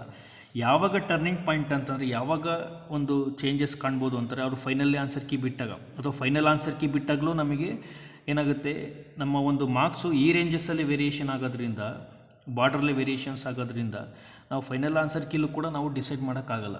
ಹಾಗಾಗಿ ಫೈನಲ್ ಆಗಿ ರಿಸಲ್ಟ್ ಬರುತ್ತಲ್ಲ, ಯಾವಾಗ ಕಟ್ ಆಫ್ನ ಬಿಡ್ತಾರೆ ಆವಾಗಲೇ ನಮಗೆ ಗೊತ್ತಾಗುತ್ತೆ ನಮ್ಮದು ಪಾಸ್ ಆಗುತ್ತೋ ಇಲ್ವೋ ಅಥವಾ ಆ ರೀತಿ. ಹಾಗಾಗಿ ಕಟ್ ಆಫ್ ಬಿಡೋ ತನಕ ಅಥವಾ ಫೈನಲ್ ಆನ್ಸರ್ ಕೀ ಬಿಡೋ ತನಕ ಯಾರ್ದು ಕೂಡ ಏನೂ ಕೂಡ ಜಡ್ಜ್ ಮಾಡೋಕ್ಕಾಗಲ್ಲ ಏನಾಗುತ್ತೆ ಅಂತ. ಯಾಕಂದರೆ ನಾವಿಲ್ಲಿ ಕನ್ಸಿಡರ್ ಮಾಡಿರೋದು ವೆರಿ ಮಿನಿಮಮ್ ಪ್ರಾಬಿಲಿಟಿ. ಈಗ ನೀವು ಯಾವ ರೀತಿ ಅಟೆಂಡ್ ಮಾಡಿದ್ದೀರಾ ಅಥವಾ ಜನರಲ್ ಪೇಪರ್ ಯಾವ ರೀತಿ ಅಟೆಂಡ್ ಮಾಡಿದ್ದೀರಾ ಎಲ್ಲದೂ ಕೌಂಟ್ ಆಗುತ್ತೆ. ಹಾಗಾಗಿ ಫೈನಲ್ ಕಟ್ ಆಫ್ ಬರೋ ತನಕ ಏನು ಕೂಡ ಹೇಳೋಕ್ಕಾಗಲ್ಲ, ಏನು ಕೂಡ ಎಕ್ಸ್ಪೆಕ್ಟೇಷನ್ಸ್ ಮಾಡೋಕ್ಕಾಗಲ್ಲ. ಅಕಸ್ಮಾತ್ ಏನಾದರೂ ಯಾರ್ದಾದ್ರು ಈ ಜನರಲ್ ಮೆರಿಟ್ ಅಥವಾ OBCಗೆ more than this cut off rise ಆಗ್ತಿದೆ ಅಂತಂದರೆ, more than this cut off ಬರ್ತಿದೆ ಅಂತಂದರೆ ಅವ್ರದ್ದು 90% ಪ್ರಾಬಿಲಿಟಿ ಇದೆ ಕ್ಲಿಯರ್ ಆಗುವಂಥದ್ದು. ಆದರೆ ಈ ಪೇಪರ್ ಪ್ರಕಾರ ಇಷ್ಟೇ ಕಟ್ ಆಫು ವೇರಿಯೇಷನ್ಸ್ ಆಗಬೇಕು, ಅಥವಾ ಇದಕ್ಕಿಂತ ಕಟ್ ಆಫ್ ಜಾಸ್ತಿ ಆಗ್ತಿದೆ ಅಂತಂದರೆ ಅದು ನಿಮಗೂ ಅರ್ಥ ಆಗುತ್ತೆ, ಒಳಗಡೆ ಏನೋ ಸಮಥಿಂಗ್ ನಡೆದಿದೆ ಅಂತ ಅದು ನಿಮಗೂ ಅರ್ಥ ಆಗುತ್ತೆ. ಯಾಕಂದರೆ ಅದು ಇನ್ಕ್ರೀಸ್ ಆಗಬಾರ್ದು compared to previous years. Cut off ಯಾವುದೇ ಕಾರಣಕ್ಕೂ ಈ ಪರ್ಟಿಕ್ಯುಲರ್ ಪೇಪರ್ಗೆ ಇದಕ್ಕಿಂತ ಮೇಲೆ ಕಟ್ ಆಫ್ ಇನ್ಕ್ರೀಸ್ ಆಗಬಾರ್ದು. ಕಟ್ ಆಫ್ ಜಾಸ್ತಿ ಏನಾರು ಆಯಿತು ಅಂತಂದರೆ ದೇರ್ ಈಸ್ ಸಮಥಿಂಗ್ ಇನ್ಸೈಡ್ ಏನೋ ಇದೆ ಅಂತ ಅದು ನಿಮಗೆ ಅರ್ಥ ಆಗುತ್ತೆ ಏನಿದೆ ಅಂತ. ಅದು ನೀನು ಹೇಳೋದು ಬೇಡ, ಎಲ್ಲರಿಗೂ ಗೊತ್ತಿರುತ್ತದು. ಹಾಗಾಗಿ ಈ ಪೇಪರ್ನ ನೋಡಿದಾಗ ಅದು ಜನರಲಾಗಿ ಪ್ರೀವಿಯಸ್ ಇಯರ್ಸ್ ಥರ ಕ್ವಶನ್ಸ್ ಫ್ರೇಮ್ ಮಾಡಿಲ್ಲ. ಅಂದರೆ ಈಗಿನ ಒಂದು ಜನ್ರೇಷನ್ ಏನಿದೆಯಲ್ಲ, ಒಂದು ಈಗ ರೀಸೆಂಟ್ ಪ್ರೀವಿಯಸ್ ಇಯರ್ಸ್ ಪೀಪಲೇ ಪ್ರಿಪೇರ್ ಮಾಡಿರೋದು. ಅದು ಕೂಡ ನಿಮಗೆ ಅರ್ಥ ಆಗುತ್ತೆ ಯಾರು ಮಾಡಿರ್ಬೋದು ಏನು ಅಂತ ಪೇಪರ್ ಪ್ರಿಪ್ರೇಷನ್. ಹಾಗಾಗಿ ಅಥವಾ ಯಾವ ರೀತಿ ಅಂತಂದರೆ ಈಗ ಜನರಲಾಗಿ ನಮ್ಮ ಒಂದು ಪ್ರೀವಿಯಸ್ ಇಯರ್ಸ್ ಕ್ವಶನ್ ಪೇಪರ್ ನೋಡಿದಾಗ ಈ ಕರ್ನಾಟಕದಲ್ಲಿ ಯಾವುದೋ ಒಂದು ಪ್ರೊಫೆಸರ್ಸಿಗೆ ಕೊಟ್ಟಿರ್ತಾರೆ, ಸಬ್ಜೆಕ್ಟ್ ಪ್ರೊಫೆಸರ್ಸ್ ಯಾವುದೋ ಒಂದು ಯೂನಿವರ್ಸಿಟಿನಲ್ಲಿ. ಆ ಪ್ರೊಫೆಸರ್ಸ್ಗಳು ಪ್ರಿಪೇರ್ ಮಾಡಿರ್ತಾರೋ ಅಥವಾ ಸಮಥಿಂಗ್ ಅವ್ರು ಮಾಡಿಸಿರ್ತಾರೋ ಅದು ನಿಮಗೆ ಅರ್ಥ ಆಗುತ್ತೆ. ಹಾಗಾಗಿ ಆ ರೀತಿ ಪೇಪರ್ ಇರೋದ್ರಿಂದ ಈಗ ಈ ರೀತಿ ಪೇಪರ್ನ ನೋಡಿದಾಗ ಏನಾಗುತ್ತೆ, ನಮಗೆ ಏನು ಗೊತ್ತಾಗುತ್ತೆ, ಇಲ್ಲಿ ಮೋರ್ ಪ್ರಿಪ್ರೇಷನ್ ಬೇಕಾಗುತ್ತೆ ಅಥವಾ ಮೋರ್ ಪೋರ್ಷನ್ಸ್ನ ಕವರ್ ಮಾಡಬೇಕು ಅಥವಾ ಪ್ರತಿಯೊಂದು ಕಾನ್ಸೆಪ್ಟಲ್ಲೂ ಮೋರ್ ಎಕ್ಸಾಂಪಲ್ ಪ್ರಾಬ್ಲಮ್ಸ್ನ ಕವರ್ ಮಾಡಬೇಕಾಗತ್ತೆ. ಈಗ ಈ ರೀತಿ ಪೇಪರ್ ಕೂಡ ಕೇಳ್ತಾರೆ KCET ಎಕ್ಸಾಮಲ್ಲಿ ಅಂತಂದರೆ ಏನಾಗುತ್ತೆ, ಈಗ KCET ಎಕ್ಸಾಮ್ ಇನ್ನೊಂದು ತಿಂಗಳಿದೆ 2 ತಿಂಗಳಿದೆ ಅನ್ನಾಗ ಪ್ರಿಪ್ರೇಷನ್ ಶುರು ಮಾಡಿದ್ರೆ ಖಂಡಿತ ಆಗಲ್ಲ. ಈ ಥರ ಪೇಪರ್ ಕೇಳ್ತಾರೆ ಅಂತಂದರೆ, ಈ ರೀತಿ ಪೇಪರ್ ಕೂಡ ಬರುತ್ತೆ ಅಂತಂದರೆ ಕಂಟಿನ್ಯೂಸ್ ಪ್ರಿಪ್ರೇಷನ್ ಇರಬೇಕು, ಮೋರ್ ಪೋರ್ಷನ್ಸ್ನ ಕವರ್ ಮಾಡಿ ಮೋರ್ ಎಕ್ಸಾಂಪಲ್ ಪ್ರಾಬ್ಲಮ್ಸ್ನ ಸಾಲ್ವ್ ಮಾಡಬೇಕು. ಇಲ್ಲಿ ಯಾವುದು ಕೂಡ ಕಾನ್ಸೆಪ್ಟು ಮೇಲ್ಮೇಲೆ ಕೇಳಿಲ್ಲ, ಫಾರ್ಮುಲಾಸ್ ಆಗಿರ್ಬೋದು, ಹಾಗೆ ಎಲ್ಲನೂ ಸ್ವಲ್ಪ ಡೀಪ್ ಅನಾಲಿಸಿಸ್ ಮಾಡಿರೋದ್ರಿಂದ ಜಾಸ್ತಿ ಪ್ರಿಪ್ರೇಷನ್ ಆಗಬೇಕು. ಹಾಗಾಗಿ ಈಗಲಿಂದನೇ ಅಟ್ಲೀಸ್ಟ್ ಒಂದು ಡೈಲಿ 1-2 ಅವರ್ಸ್ ಅಥವಾ 1 ಅವರ್ ಕೊಟ್ಟರೂ ಸಾಕು. ಮತ್ತೆ ಇನ್ನು ನೋಟಿಫಿಕೇಷನ್ ಬಿಡೋ ತನಕ ಕಾಯ್ತೀನಿ ಅಂತಂದ್ರಾಗ, ಯಾಕಂದರೆ ಬಿ ಪಾಸಿಟಿವ್, ಇನ್ನೂ ಒಂದು ಚಾನ್ಸ್ ಇದೆ. ಯಾಕಂದರೆ 2022 ಕೂಡ ಒಂದು KCET ಎಕ್ಸಾಮ್ನ ಕಂಡಕ್ಟ್ ಮಾಡ್ತಾರೆ. ಯಾಕೆ ಅಂತಂದರೆ UGC ಅವರು ಈ KCET ಡಿಪಾರ್ಟ್ಮೆಂಟ್ ಅವರಿಗೆ 2022-2022ವರೆಗೂ 3 ಟೈಮ್ಸ್ ಎಕ್ಸಾಮ್ನ ಕಂಡಕ್ಟ್ ಮಾಡೋಕ್ಕೆ ಪರ್ಮಿಷನ್ ಕೊಟ್ಟಿದ್ದಾರೆ. ಹಾಗೆ 2021ನಲ್ಲಿ ಒಂದಾಯಿತು, ಈಗ 2021ನಲ್ಲಿ ಒಂದಾಯಿತು, ಇನ್ನೊಂದು ಪರ್ಮಿಷನ್ಗೆ ಸಿಕ್ಕಿದ್ರೆ 2022ನಲ್ಲಿ ಒಂದು ಕಂಡಕ್ಟ್ ಮಾಡಬೇಕಂತಿದೆ. ಹಾಗಾಗಿ ಇನ್ನೂ ಒಂದು ಚಾನ್ಸ್ ಇರೋದ್ರಿಂದ ಬಿ ಪಾಸಿಟಿವ್, ಜಾಸ್ತಿ ಪೋರ್ಷನ್ಸ್ನ ಪ್ರಿಪೇರ್ ಆಗಿ, ಹಾಗಾಗಿ ಕಂಟಿನ್ಯೂಸ್ ಪ್ರಿಪ್ರೇಷನ್ ಇರಲಿ. ನಮ್ಮ ಕಡೆಯಿಂದನೂ ಜಾಸ್ತಿ ಪೋರ್ಷನ್ಸ್ನ ಕವರ್ ಮಾಡೋಣ. ಹಾಗಾಗಿ ಜಾಸ್ತಿ ಪ್ರಾಬ್ಲಮ್ಸ್ನ ವರ್ಕೌಟ್ ಮಾಡಿ ಜಾಸ್ತಿ ಪ್ರಿಪ್ರೇಷನ್ ಮಾಡೋಣ. ಹಾಗಾಗಿ ಈಗ ಮತ್ತೆ ಇನ್ನು 2022ಗೆ ನೋಟಿಫಿಕೇಷನ್ ಬಿಡೋ ತನಕ ಅಥವಾ ಇನ್ನೊಂದು ಎಕ್ಸಾಮು ಇನ್ನೊಂದು ಒನ್ ಮಂತ್ ಇದೆ 2 ಮಂತ್ ಇದೆ ಅನ್ನುವಾಗ ಪ್ರಿಪ್ರೇಷನ್ ಮಾಡೋಕ್ಕೆ ಹೋದರೆ ಈ ರೀತಿ ಪೇಪರ್ ಬಂದರೆ ಖಂಡಿತ ಯಾವುದೇ ಕಾರಣಕ್ಕೂ ತುಂಬಾ ಡಿಫಿಕಲ್ಟ್ ಇದೆ. ಹಾಗಾಗಿ 2022 ಎಕ್ಸಾಮ್ ಕಂಡಕ್ಟ್ ಮಾಡೋಕ್ಕೆ in the month of February ಅಥವಾ ಮಾರ್ಚಲ್ಲಿ 2022ನಲ್ಲಿ ನೋಟಿಫಿಕೇಷನ್ ಕೊಡ್ಬೋದು. ಮತ್ತು ಇನ್ ದ ಮಂತ್ ಆಫ್ ಇದೇ ರೀತಿ ಜುಲೈ ಅಥವಾ ಜೂನ್ನಲ್ಲಿ ಎಕ್ಸಾಮ್ನ ಕಂಡಕ್ಟ್ ಮಾಡಿ within December they will complete everything. ಹಾಗಾಗಿ ಅವ್ರ ನೋಟಿಫಿಕೇಷನ್ ಬಿಡೋ ತನಕ ಫೆಬ್ರವರಿ ಮಾರ್ಚ್ 2020ವರೆಗೂ ಕಾಯಕ್ಕೆ ಹೋಗ್ಬಿಡಿ. ಅಟ್ಲೀಸ್ಟ್ ಬಿಫೋರ್ ಅಥವಾ ಈಗಲಿಂದನೇ ಶುರು ಮಾಡಿದ್ರು ಒಳ್ಳೆಯದೇನೆ. ಡೈಲಿ 1 ಅವರ್ 2 ಅವರ್ ಕೊಟ್ಟರು ಸಾಕು. ತೀರಾ ಅಷ್ಟೊಂದೇನು ತುಂಬ ಕಷ್ಟ ಮಾಡೋಕ್ಕಾಗದೇ ಇಲ್ಲ, ಕ್ಲಿಯರ್ ಮಾಡೋಕ್ಕಾಗದೇ ಇಲ್ಲ ಅನ್ನೋ ಒಂದು ಏನಿಲ್ಲ, ಕ್ಲಿಯರ್ ಮಾಡ್ಬೋದು. ಆದರೆ ಅದೇ ರೀತಿ ಈಗ ಪೇಪರ್ ಈ ರೀತಿ ಬರೋದ್ರಿಂದ ಪೇಪರ್ ಲೆವೆಲಿಗೆ ತಕ್ಕಂಗೆ ನಮ್ಮ ಒಂದು ಪ್ರಿಪ್ರೇಷನ್ನು, ನಮ್ಮ ಒಂದು ಕಂಟಿನ್ಯೂಸ್ ಎಫರ್ಟ್ಸ್ ಇದ್ದರೆ ಖಂಡಿತ ಆಗೇ ಆಗುತ್ತೆ. ಹಾಗಾಗಿ ಬಿ ಪಾಸಿಟಿವ್, ನಮ್ಮ ಕಡೆಯಿಂದನೂ ಜಾಸ್ತಿ ಪೋರ್ಷನ್ಸ್ ಆಗಿರ್ಬೋದು, ಜಾಸ್ತಿ ಪ್ರಾಬ್ಲಮ್ಸ್ನ ಸಾಲ್ವ್ ಮಾಡಿ ನಿಮಗೆ ತಲುಪಿಸ್ತೀವಿ.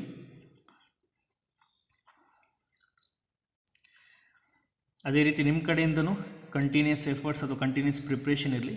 ಮತ್ತು ಇದನ್ನೇ ಕಂಟಿನ್ಯೂ ಮಾಡಿ ಇದಕ್ಕೆ ಮತ್ತೆ ಗ್ಯಾಪ್ ಕೊಡೋದಾಗಲಿ ಏನೂ ಮಾಡೋಕ್ಕೆ ಹೋಗ್ಬಿಡಿ. At least daily 1 hour 2 hour just ಇದುವರೆಗೂ ಏನು ಕವರ್ ಆಗಿದೆ ಅದನ್ನು ಜಸ್ಟ್ ರಿವಿಷನ್ ಮಾಡೋದಾಗಲಿ, ಡೈಲಿ ನೋಡೋದಾಗಲಿ, ಆ ರೀತಿನಾದ್ರು ಮಾಡಿ. ಹಾಗಾಗಿ ಈ ರೀತಿ ಇದೆ. ಇದಿಷ್ಟು ಪೇಪರ್ ಅನಾಲಿಸಿಸು ಮತ್ತು ಕೆಲವೊಂದು ಕ್ವಶನ್ಸ್ದು ಆನ್ಸರ್ ಕೀ ಮತ್ತು solutions based on the concepts which we have covered in this short term ಕೋರ್ಸ್ನಲ್ಲಿ ಏನು ಕವರ್ ಮಾಡಿ ಅದರಲ್ಲಿ ಬಂದಂಥ ಕ್ವಶನ್ಸ್ನ ಸೊಲ್ಯೂಷನ್ನು ಮತ್ತು ಕಟ್ ಆಫ್ ಅನಾಲಿಸಿಸ್ ಇದಿಷ್ಟು ಈ ವಿಡಿಯೋದಲ್ಲಿ. ಹಾಗಾಗಿ ಇದಿಷ್ಟೇ. Thank you.